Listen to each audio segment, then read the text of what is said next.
Namaste, friends. Welcome. Thank you for being here. I'll begin with a story about a man who came to one of our retreats on the recommendation of his therapist, who told him he'd feel better. And after the retreat, he goes back to his therapist and said, "It was so intense. I touched into really raw fear, and I had pervasive self-doubt, and really touched into the deepest grief. You said I'd feel better."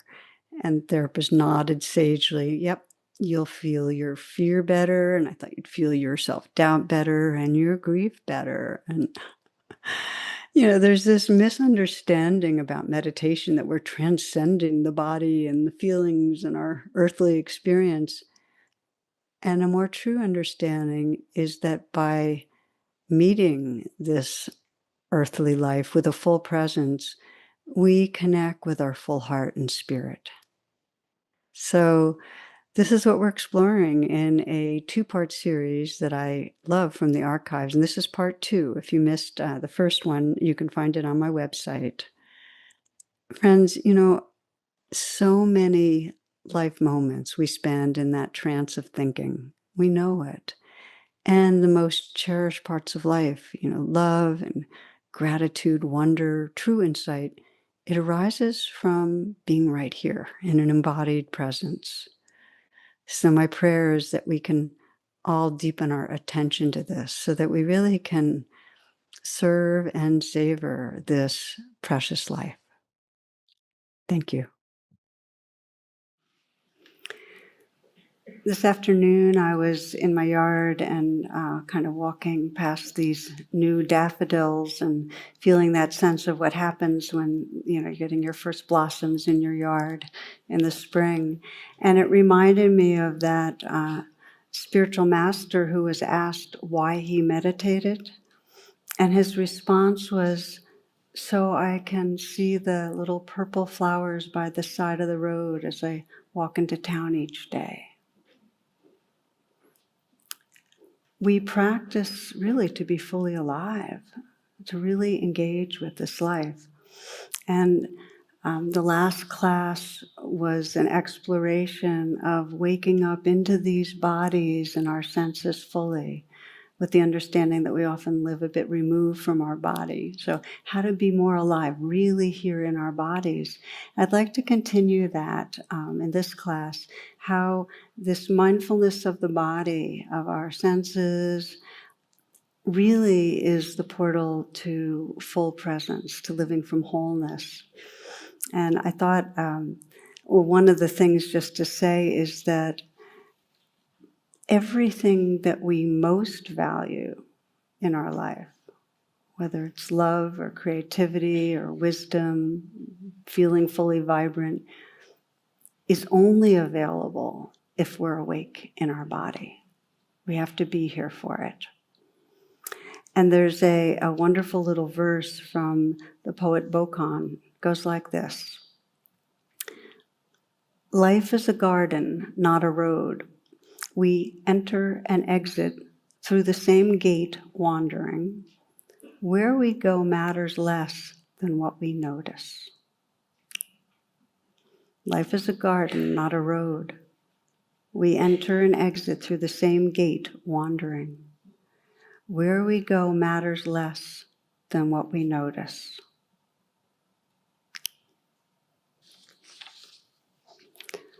So you might just in your own heart scan and sense today, and sense the quality of noticing today. How much did you notice? And by noticing, how much were you really available to those around you? How much did you notice of your own inner life, of the natural world? How much did you notice? And I know for myself, when I do a retro scan, what I realize is that huge swaths of today were in my mind thinking, and I was in a virtual reality not noticing these immediate living experiences. I was off, in the future or the past. And so it is with most of us. I call it a thinking trance because in those moments that we're often thought we're not actually listening to the sounds around us. And we're not actually attuned in a felt sense way to what's going on in our bodies. And actually our empathy registrar is kind of dimmed. You know, we're not on full tilt in terms of our aliveness. And this isn't to say that we have to think, we need to think, thinking is part of survival and flourishing, and we overthink. We're not here very much. So we're going to be exploring really how, by being one step removed, we're removed from what most matters. And I often, this always reminds me actually of one of my favorite stories of this. A novice is approaching this Zen master, and he has this burning question. And the question is, what happens to us after we die? And the monk says, I don't know. And this is very, very disturbing to the novice. He says, I thought you were a Zen master, and so on. And the response was, I am, but not a dead one. So what we get is that we cannot think our way into freedom. We can certainly think and solve problems, and we can think and create buildings and flights to the moon and so on, but the big stuff, how to love, how to really connect with each other, the real creativity that comes out of us, the deep wisdom that can look right into reality itself, it is not through thinking. So the inquiry is really, how do we live more fully in the moment in our bodies? And the challenge is that we have huge conditioning to exit our bodies. If I said to you, one of the Zen teachers says, as his instructions, don't go far from your body, don't leave your body any more than you need to. And if you really practice, say, okay, I'm going to stay in my body, what you find is we get tugged all over the place really, really quickly. And the challenge is that the body is the real wilderness. When we're in our bodies, it's out of control. It's the whole universe's intensity, the heat, the fire, the pain, the pleasure, everything is expressed through these living bodies. So there's an uneasiness with that out of control wilderness. It's raw, it's intense. We're much more comfortable exiting a little removed up in the control tower up here, dip in now and then when it seems safe. George Carlin says, I'm not into working out. My motto is, no pain, no pain. So when there's unpleasantness, we don't want to be here for it. So we're going to explore in this particular session here, how do we come into our body when it's uncomfortable or when it's unpleasant? How do we do that? And we're also going to look at the gifts of embodied presence. So one question I have for you, how many of you actually experience regular pain in your life, physically? Okay, there's a good bunch of us, 75%. I can say for myself, I feel good talking about it because I feel like I've had a qualified amount of experience with it. I've spent enough time with different types of chronic pain, not as much as many people, but enough that I know, and I can be humble about it, that the reflex is very quickly to not want to be here. Like when I'm feeling sick or uncomfortable, the last thing I want to do is sit down and get into my body. Really, it's just, that's not where I want to be. Any distraction is better, So the first reflex is not to like it, to want it to go away. The second one is, if you have to be around, to try to figure out how you can get rid of it, how you can fix it. Anything but just simply opening to be with what is. So I'd like to emphasize a few things about our universal conditioning, because it's just so not personal. This is not our particular thing that we don't like hanging out in physical discomfort. Even when it's not strongly unpleasant, we have a very compelling habit energy of leaving our bodies. This is even when it's not unpleasant. We have a default setting in our brain that when we don't have a task at hand, our brain is designed to start scanning the past and future. It just does that. It scans, and it's basically trying to reify a sense of self on its way and predicting what's going to go wrong, and trying to make sure to protect ourselves. The more stressed we are, the more feverishly we enter into that default and try to get away from the present moment. It's like we have a bicycle, and the more stress, the faster we pedal away from the present moment. Does that make sense? Okay. So this happens when we're super stressed, but also just ordinary unease. We don't like being with it. So we leave. We start discursive thinking. We get self-conscious if there's silences. You know how it is on an elevator. The last thing we're going to do is breathe and feel our bodies because it gets really angsty. So we look into an iPhone, anything but just feeling what's here. And we all have our particular habits of exiting from the premises. And one of the story I shared last year with this group was told by a new doctor who's doing his residency in obstetrics. And he describes being really embarrassed doing pelvic exams. And he says to cover his embarrassment, his exit strategy, he didn't put it this way, I am, was he'd whistle softly. And that was, so he did.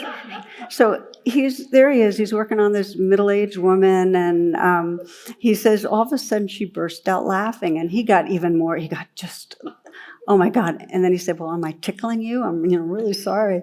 And she says, no, she has tears running down her cheeks. She says, no, doctor, but the song you were whistling was, I wish I was an Oscar Mayer wiener. The doctor did not submit his name.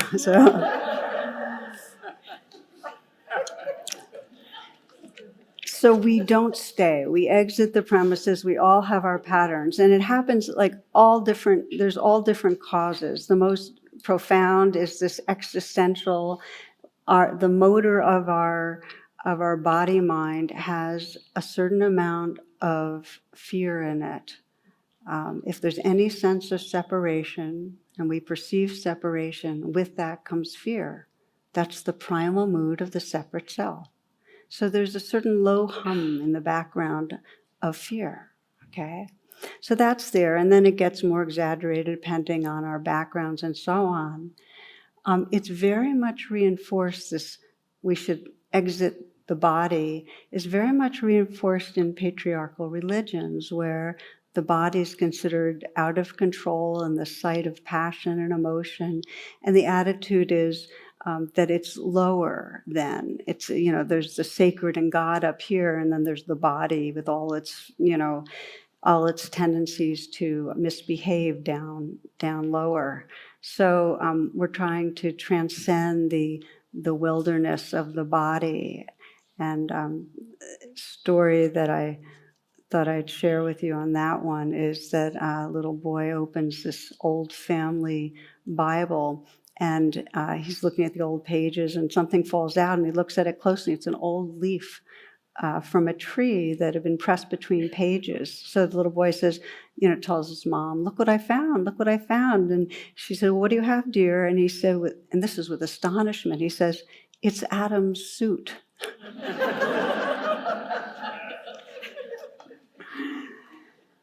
So there's a split that is really evolutionary, where we become less and less inhabiting our body and more living above it and operating on it, that dissociation. And of course, it's deeply exacerbated if we have trauma, if there's some sort of wounding, and if we have physical trauma. It's like the more difficult it is in here, the more we dissociate and we leave. So I'm naming this because it is the universal coping strategy to leave our bodies. Everybody does it to some degree. Now, what's interesting is to start to ask ourselves, what happens to you when you regularly leave your body? Okay, because each of us, we might even have in our minds even a percentage of, 99% of the time or 47% of the time, we're not here and just really inhabiting. You might check right now. Are you inside your feet? And can you feel your feet? What about your left hand? Can you feel it from the inside? Can you feel your shoulders from the inside? And can you notice how much you weren't there before I asked you, right? I wasn't either. So I'm coming back too. So what happens when we're habitually exiting? Okay, well, one thing is it takes energy to maintain dissociation. So we get fatigued. If you're regularly dissociated, fatigue is one of the things that happens. Another thing that happens is that even though we're dissociated, there's a part of us that knows there's something that's unfaced or unprocessed in the tissues, that we're not with what's here. So there's anxiety. We might not be feeling in contact with the raw fear, but there's anxiety because we know it's there. Something knows we've left.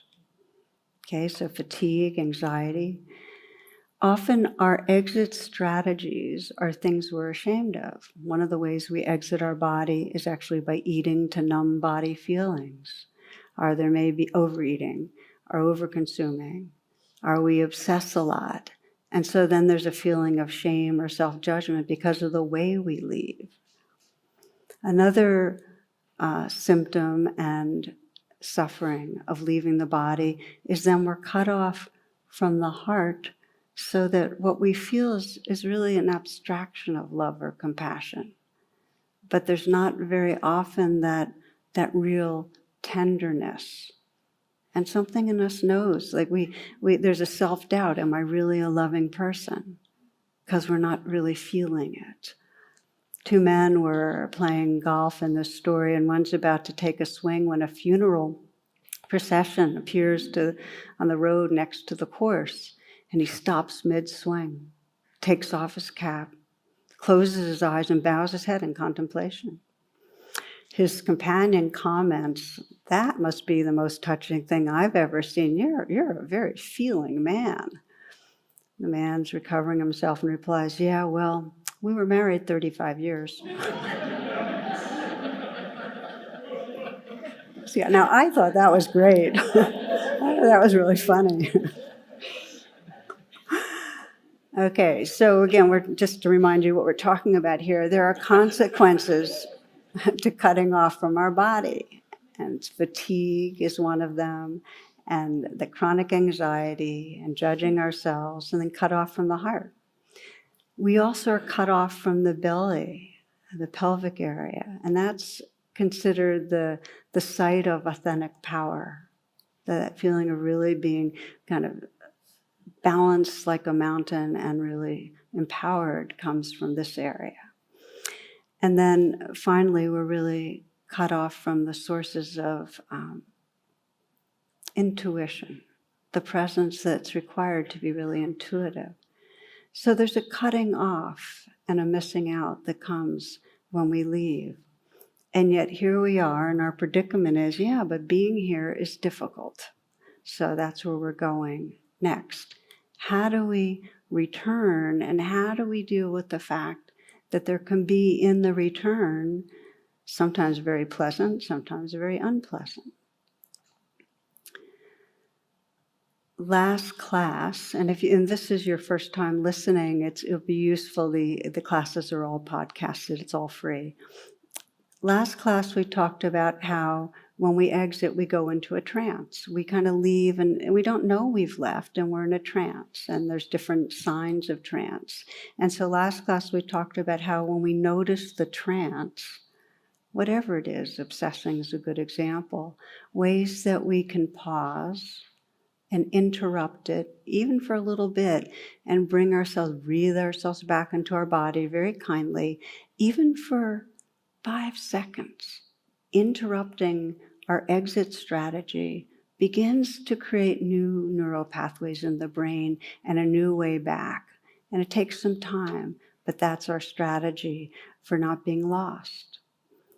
The other is a daily practice where in our meditation, we're practicing by being mindful of our bodies.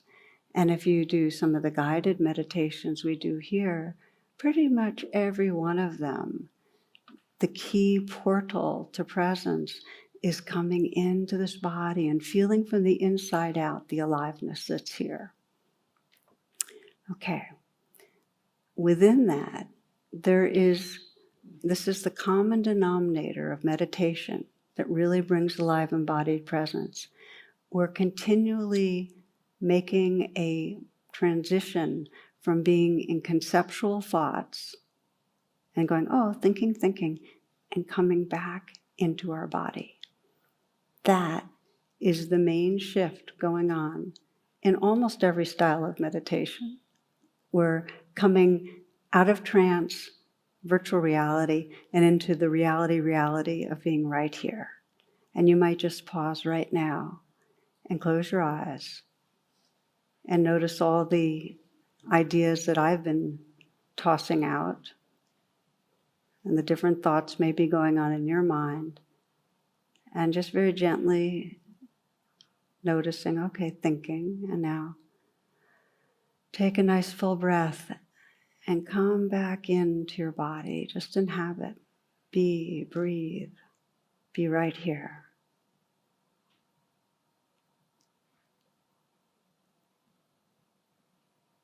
And just notice the sense of contact, and that there's a difference between any idea or thought and this living, mysterious presence that's right here.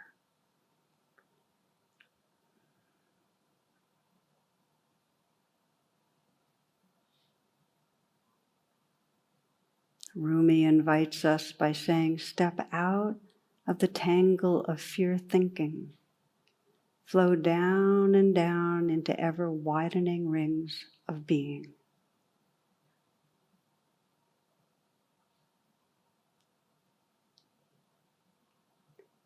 You might, as you're sitting here, raise your hand up.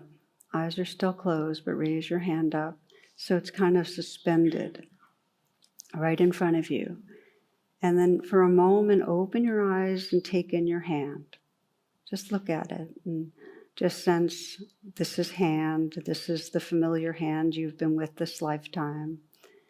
And anything else that comes as you look at it, if you want to turn it over and see both sides, that's fine. If you want to wiggle your fingers, go ahead. Yeah, go ahead. But then just hold it still again and close your eyes. Close your eyes. And feel your hand from the inside out. You might even slowly sweep it back and forth in front of you, but keep your eyes closed and just feel the sensations from within the sensations, the tingling, the vibrating. And sense to yourself, is there a shape to hand? You might hold still again. Is there a shape to hand? Is there a boundary? If you relax all notions and just open directly to your senses, what is true? What is this? Can you sense this changing, vibrating, tingling flow of sensation? It's almost as if it's rising out of emptiness, dissolving into emptiness. A floating, changing field.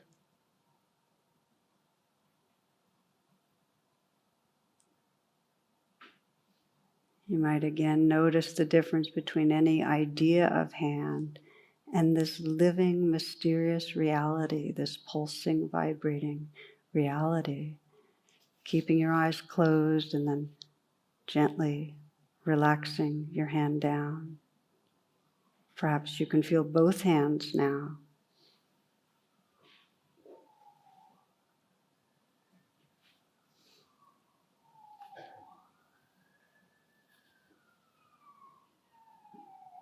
Sound, sensation, aliveness. When we get out of that tangle of fear thinking, it's widening rings of being right here. Or as Pema Chodron put it, she says, this very body that we have that's sitting right here, right now, with its aches and its pleasures, is exactly what we need to be fully human, fully awake, fully alive.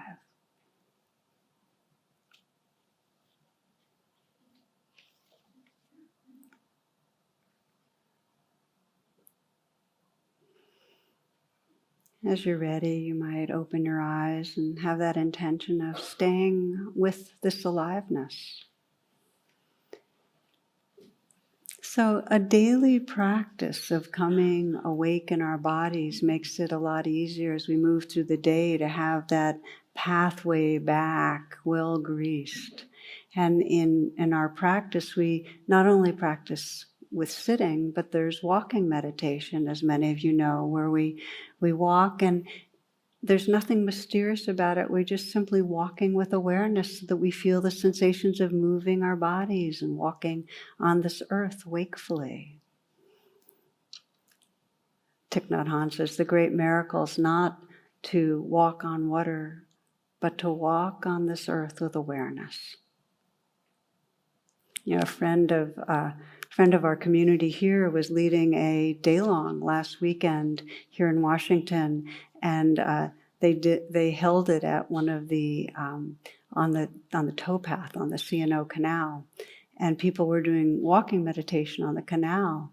And when they regathered, one woman said she was stopped by a passerby who asked her if she was doing forest bathing.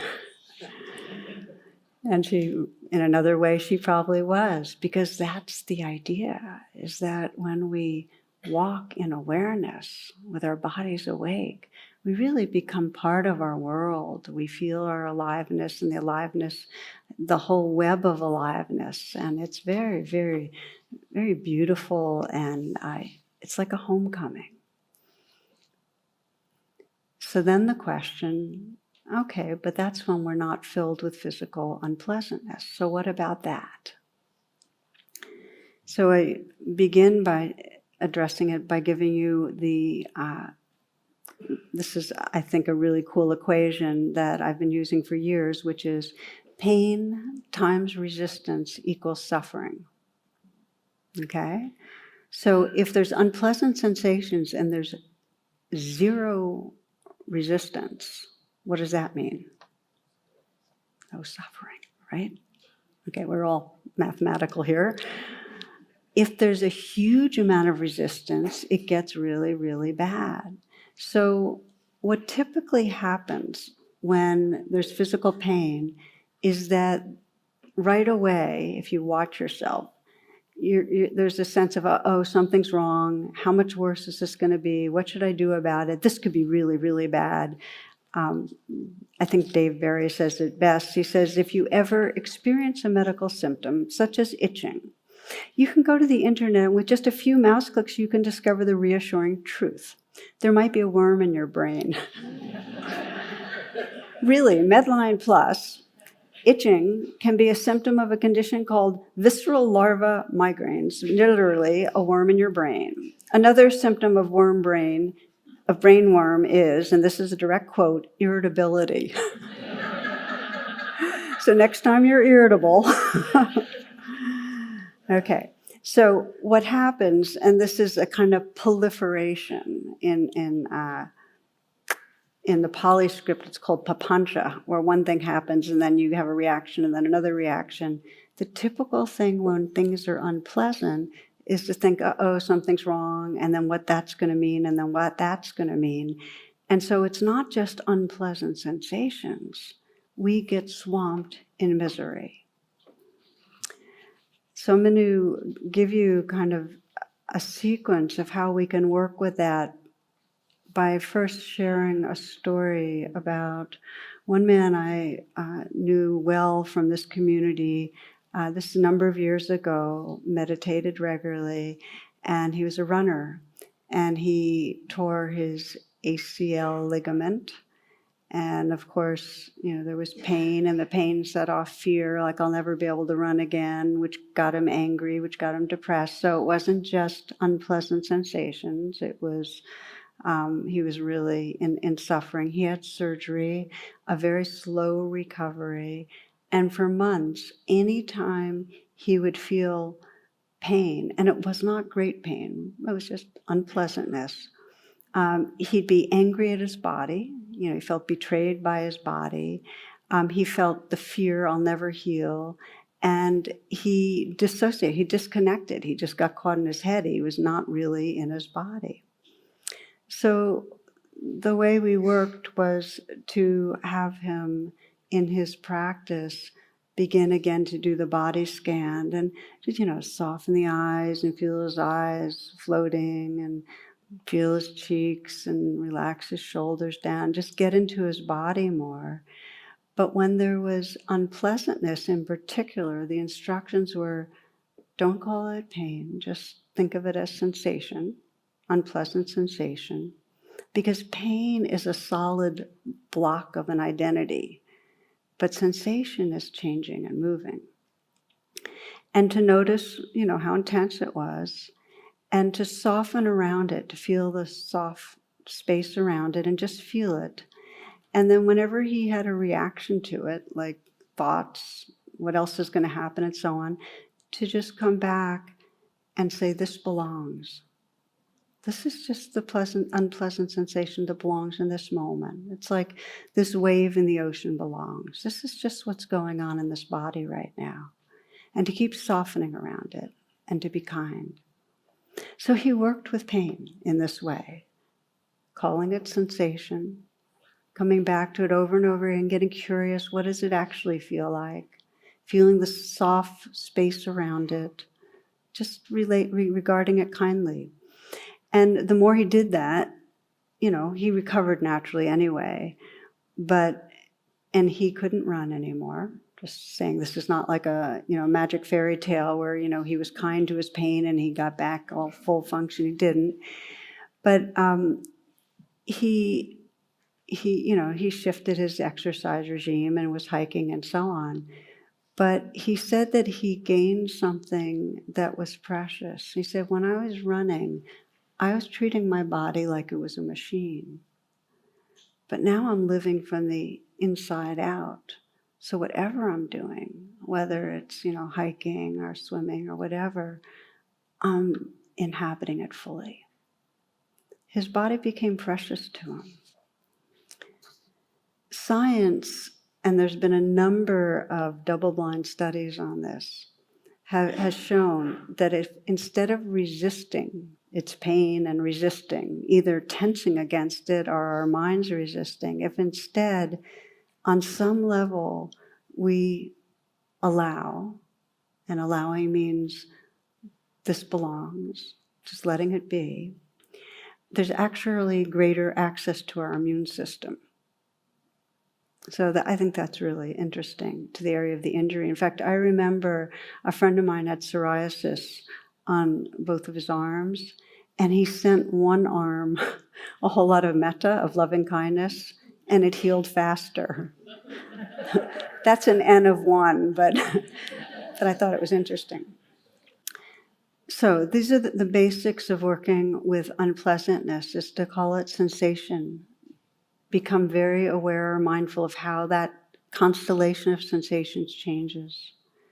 Sense the space around it, give it room, let it be there. What if it's really strong? what if it's really strong and it throws us off balance and we can't just be interested in and feel it changing around and being unpleasant? So this is where I want to go next. Let's check time here. One of the most valuable practices that I've done with really much more intense physical unpleasantness is to identify the places in my body where it's either neutral or pleasant. And that can sometimes be my hands, or it might be around my eyes or my feet, someplace like that. And then, and if you think of it as zones, zone 1 is where there's real unpleasantness. Let's say you have a really bad lower backache, okay? And then zone 2, where it's neutral or pleasant, let's say, is the hands. And so what you do is you're pendulating or going back and forth. So you might, for me, if it was my lower back, I'd feel my lower back a little, but then I'd go to my hands and rest and kind of get some resilience and feel myself balanced, and then bring the attention to the lower back for a little bit, and then back to my hands. I mentioned lower back because that was a pain place right as I was scanning that I could feel a little discomfort. And you go back and forth. And as you do that, you find that there's more space that you're living in. You actually make room for the unpleasantness in a way that really is helpful. But at times, if it's really strong, it's not wise to try to be with it. It is wise to move away from it. And because it can really exhaust you or depress you. You can really wipe out on it. So take a break, move the attention elsewhere. Not just to the breath, but you might move the attention to music or to something you're reading or to having a cup of tea. In other words, don't try to stay with it. Sometimes we need support in opening to some larger space so we don't have to stay fixated with the pain. And that's true with emotional pain or physical pain. I was really struck by one story that there's a lot of bringing mindfulness into schools in Washington, D.C. And in one story, bringing it into an inner city school, one little girl, when she was really upset, said she had a new strategy, that when it felt too much for her, she would put her hand on her dog's heart and feel her dog's heart, and that helped to give her enough space or distance so she could then be with what was there. Isn't that a beautiful strategy? That's what I mean by moving away. There's sometimes we need some distance. We need to connect to something else, something larger. Have some tea, be in nature, listen to music, and then come back and feel what's here. So we're not always, it's not like we're always plunging right into the center of what's difficult. Frank Ostaseski, who's a friend and author, who was the founder of Zen Hospice, has many stories of working with people that were going through a lot of physical, really great physical discomfort. He was very close to one of the men that he was accompanying in his death, and he had stomach cancer. And the man asked him to guide him in a meditation because it was so hard to be with. So Frank began, but as soon as he began and said, with the breathing and feeling what's going on, the guy said, this is just too painful to meditate with. So Frank offered to place his hands on the man's belly to help hold the pain. Okay, adding another person in there. And he said, how's that? And the man said, well, that's a little better.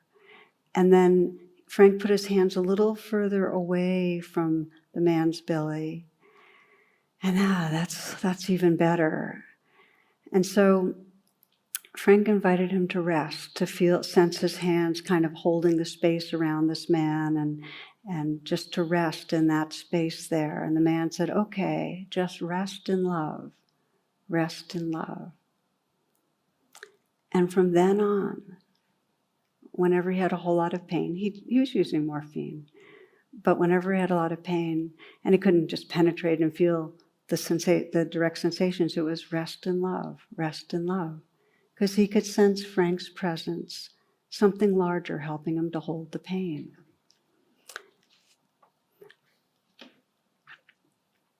So I share that with you because there are many different approaches to coming back home again.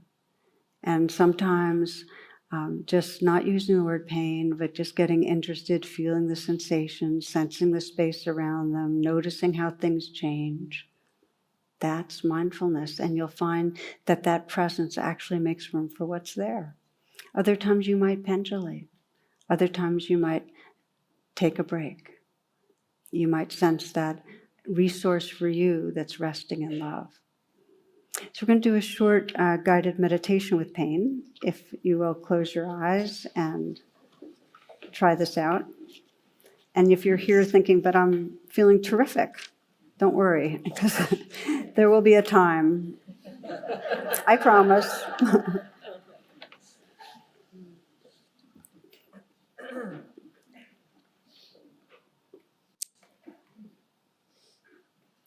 Please sit in a way that's comfortable. And closing your eyes, collect your attention with a few nice full breaths.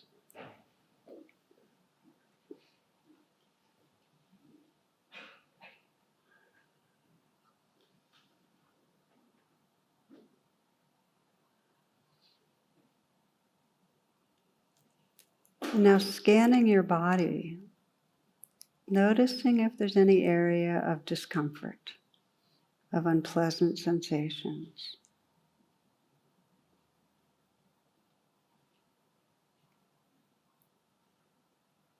And with whatever might call your attention, bringing a receptive attention to that area.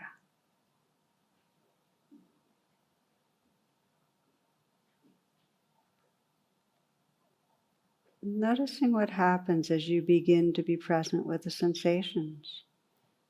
Notice if there's any attempt to push the pain away or to pull away, any contraction in the body, any tensing in an emotional way.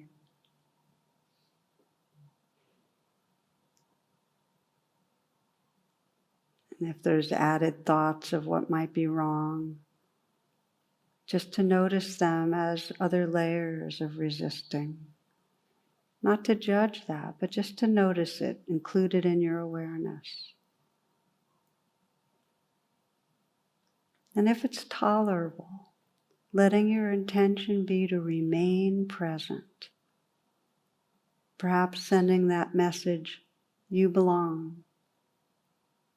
Allowing the unpleasant sensations to be just as they are. Regarding them with interest, with gentleness.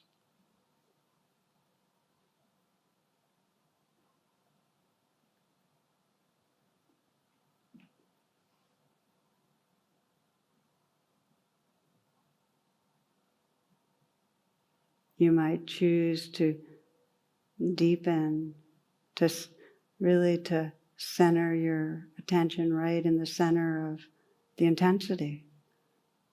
As if you're sensing from inside out the experience of the sensations. It might be helpful to even name burning, aching, twisting, tearing, stabbing, throbbing. Noticing how they're changing.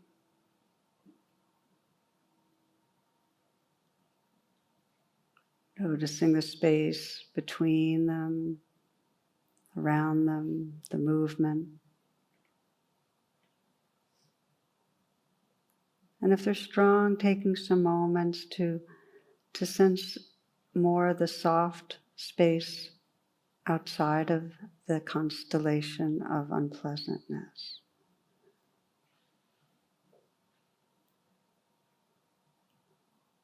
And if they're very strong, as I described, you might find a place in your body that feels neutral or pleasant, some distance from that area.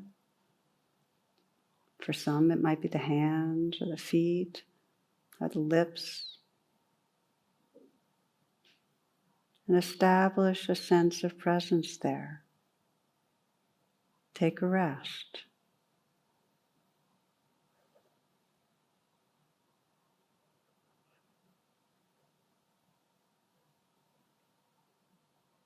And as you feel ready, you might feel the presence in that place that's neutral or pleasant, and then bring the attention back in a gentle way to touch the area that feels more unpleasant. Still aware of the neutral or pleasant area. So you're kind of going back and forth, keeping as much presence in the easier area as needed to maintain a balance.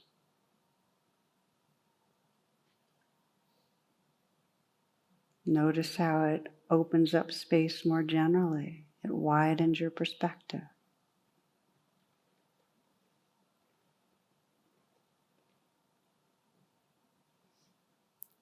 You might imagine and sense that you can let the unpleasant sensations float in a larger space of awareness.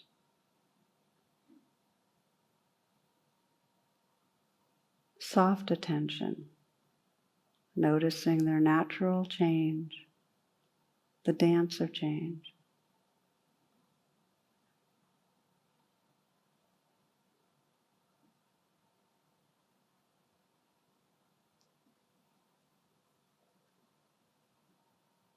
Letting your body become like an open space with plenty of room for unpleasant sensations to arise, dissolve, fade, intensify, move and change.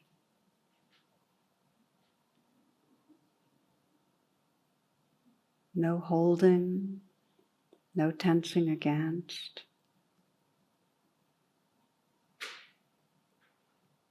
Inhabiting the sea of awareness, letting painful sensations float in an accepting openness.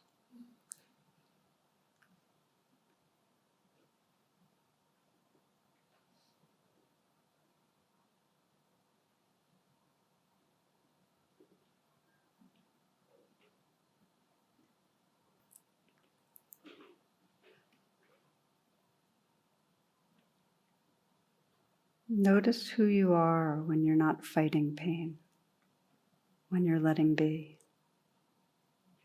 And if you'd like to open your eyes, please feel free.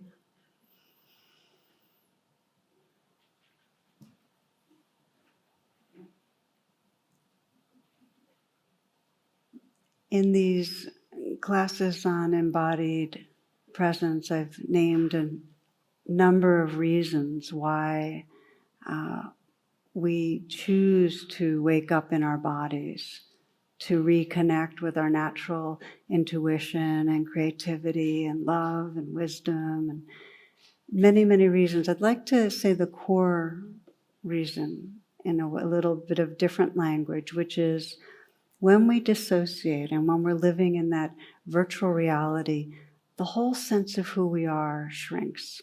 We're living in the story of a self. But when we start waking up into our body, we wake up into this mysterious aliveness that's really sourced in awareness. So our whole sense of identity shifts. We're no longer inside that story. We're in a much more mysterious, open field of awareness. And this, for me, was a very profound part of my working with illness. I often tell the story of, about 8 years of a decline in chronic pain and sickness, and not really knowing if there was a way out. I'm a lot better now. There was a prayer during that period, really, which was, in some way, may I find some freedom in the midst. Okay, it's going to be like this, but can this life have meaning? Can I feel loving and alive anyway, even though it's unpleasant? And my practice was exactly what we're exploring. And I wrote this up a lot in True Refuge, because I had to find refuge when we're in pain. And as I described in True Refuge, the practice was in some deep way to say, this belongs, that this unpleasantness, whatever's going, this is the waves in this ocean right now.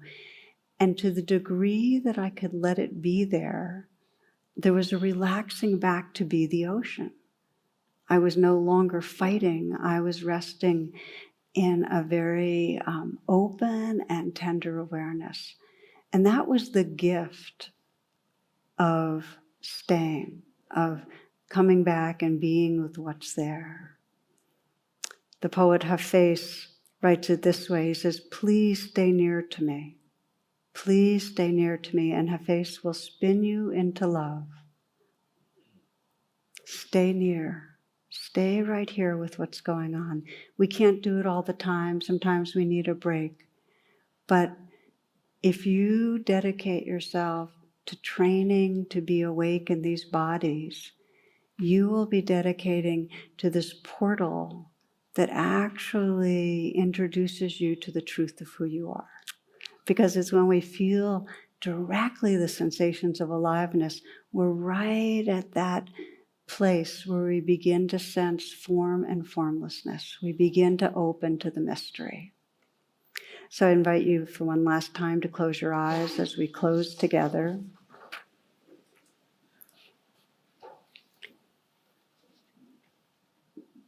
And you might remember the words of Eduardo Galeano. He says, the church says the body is a sin. Science says the body is a machine. Advertising says the body is a business. The body says, I am a fiesta. And so we take our moments to open into this aliveness again, with interest, with friendliness.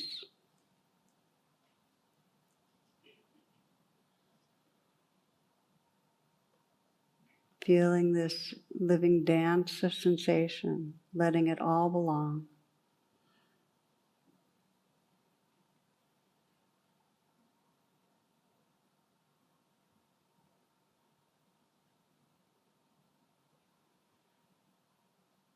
And noticing what happens if you deepen the presence so that you're really letting go into the aliveness, surrendering into the aliveness.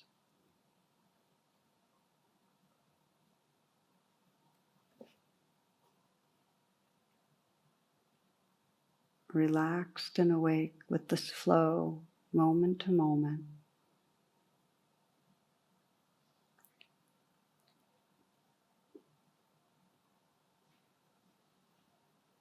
Life is a garden, not a road. We enter and exit through the same gate wandering. Where we go matters less than what we notice.